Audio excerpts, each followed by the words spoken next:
What's up, guys? Welcome back to the channel. As always, I'm your co-host Donovan Quick, and we're going to talk about a particular player that kind of shined a little bit on Super Bowl Sunday that maybe the Dolphins can actually afford and bring in, and may be the next Trent Sherfield that we had. You know, Trent Sherfield last year, great wide receiver 3, kind of missing that a little bit this year. Had it in the beginning of the season with Eric Ezukama, then he got hurt with a neck injury. Who kind of knows what's going to happen with him from, here on out. But this player threw a touchdown and caught a touchdown for the first time since Nick Foles did it. He's the second player to do it in NFL history in the Super Bowl. Yes, I'm talking about Jauan Jennings. Now, Jauan Jennings, he's kind of like the player that I've been chasing with all the videos I make about, who we should draft and who we should sign in free agency. I want a fast receiver that can get in and out of his cuts, has good hands, and is big, because we're missing that big receiver. We're missing the guy that, we can just go to and throw it up to and trust that he can come down with it. And a guy that's still, shifty. He can get open underneath if we need him to. Has good run after catch. And Jauan Jennings is that guy. He stands at 6'3", 212. He was drafted in 2020, 7th round pick 217. Meh. His stats are all meh. But he showed up and showed out in the postseason. Listen to this. This regular season, 19 catches on 33 targets. That's nothing, right? That's nothing. Our third guy had more than that, right? 265 yards, averaging 13 yards. He had a touchdown, long of 31.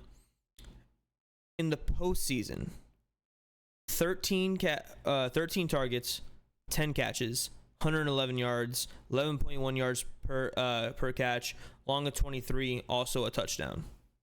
The touchdown being in the Super Bowl. And we saw him in the game that Debo went out in the divisional round. He really stepped up in that game. He had, I believe, 5 catches in that game.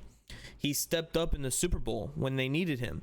He seemed to be the guy that they started to trust as the year went on. And,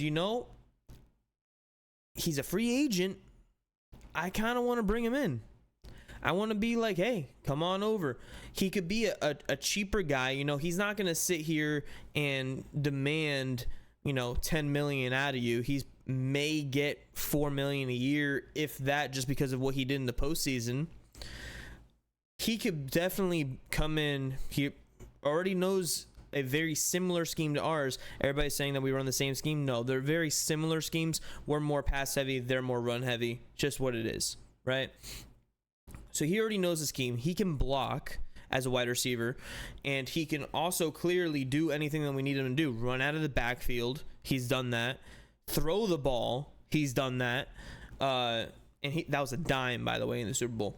And honestly, if the 49ers won that game, it was either CMC or Jauan Jennings getting that Super Bowl MVP. And honestly, Jauan Jennings being responsible for throwing a touchdown pass and catching one, I gotta give it to that guy. I gotta give it to Jauan Jennings. And he also almost had a catch. Great defensive play to break it up. That ended up in overtime, forcing the field goal instead of them continuing that drive. So heavily involved in that offense towards the end of the year. Could we see that translate to the Dolphins? I think that he could be our Trent Sherfield. I really do. Look, the Dolphins fans, we were really upset when Trent Sherfield left to the Bills. Obviously, he got the bag. It was a 1-year deal, but he got the bag. We weren't paying him what the Bills paid him. Jauan Jennings, his stats don't pop out. The biggest thing right now is what he did in the postseason and what he did in the Super Bowl. So that may get some people a little bit excited, wanting to pay him a little bit more than what he's actually worth, because this doesn't really pop out to me, all his stats. In the divisional round of the playoffs, I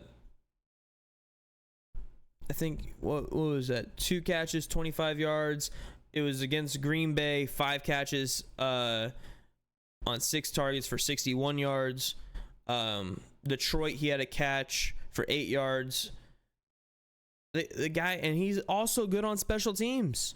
Like, he's that third or fourth receiver that I think we can push him out into the Dolphins offense and be like, hey, like, here's a guy that is big, can go up and get the ball, because I'm so sick and tired of throwing a jump ball to Tyreek Hill. Tyreek Hill, one of the best receivers in the league, one of the best receivers to ever play the game. He is less than 6 feet tall. He's one of the smallest people on that field. I don't want to throw a jump ball to him. I don't. You know, him and Waddle are both top 10 in this season for drops as well. So having someone sure-handed like Jauan Jennings, that would really help as well. Someone that you can trust. Now, I've been pushing Keon Coleman. I've seen rumors of the LSU guy, not Malik Neighbors, but the other LSU guy. And, you know, both of those guys are big guys, both shifty, both have good hands. They're going to be a little bit more expensive. They're going to be first-round picks. So, yeah, you're going to get that extra 5th year. You know, you're going to get them a little bit longer term. You're going to be able to develop them the way that you want to develop them. Jauan Jennings gives you the ability to have a less of a cap hit, go and get someone else that'll help this team in a bigger way, and going to get an offensive tackle, an offensive guard, someone that's going to pretty much step in right away and help.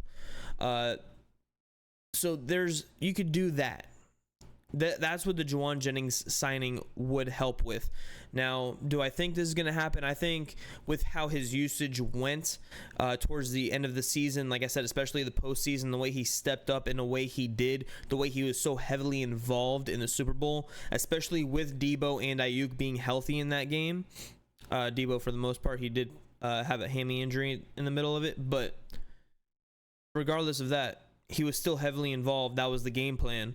I think San Francisco is going to try to re-sign him. Once again, he's going to be a little bit of a hotter commodity. It's going to be a bidding war, but not really of the fact of, oh, we're going to see who can go 20, 21 mil. No, it's going to be like, this is a guy who's going to offer him the longest security. Are we going to offer him a 3-year deal at, you know, $4 million a year? Are we going to offer him a 2-year deal at $6 million a year? You know, are we going to offer him a 2-year deal at $4 million a year? There's going to be like, who's going to give him the security, the guarantees to be able to go on their team? And then it's also who he thinks that he may win a championship with. San Francisco, he's been there since 2020, like I said, where he was drafted. He knows that system already. So if the money doesn't make too much of a difference, why not go back? And if San Francisco is offering the same money that we are, or, you know, similar enough, why would he move his whole family across the country to Miami? You know, it doesn't make too much sense.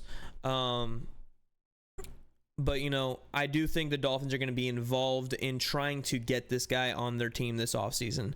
Let me know what you guys think about Jauan Jennings in the comments below. Make sure you drop a like, subscribe. We're trying to get to 1.1K, almost there, 4 subs away. All right, guys, deuces.